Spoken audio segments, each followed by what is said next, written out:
Hi guys, welcome to my channel GC Farming Live TV. Sa video ito ipapakita ko lang aking hog fattening.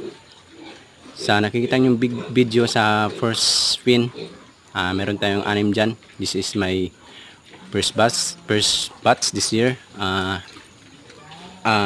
na piraso po rin dyan.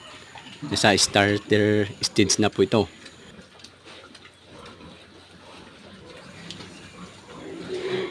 Yan, nasa wheat feeding po tayo. Okay. 6 po yan sila. Estimated weight nasa 40 to 50 kilos na rin siguro po yan. Dito naman po sa kabila, meron po tayong 5 heads. Yung isa medyo bansot talaga. Kasi nagkasikit po. Dito naman sa kabila, dito sa kabilang pen,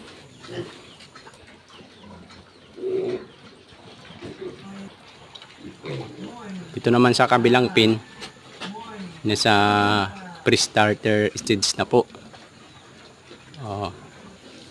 Ganda, very good mga biik, dahil isang area lang ang kanilang nadudumihan. 1 week po since winning, and then dito sa kabila kapatid din po nila, 6 heads din ito.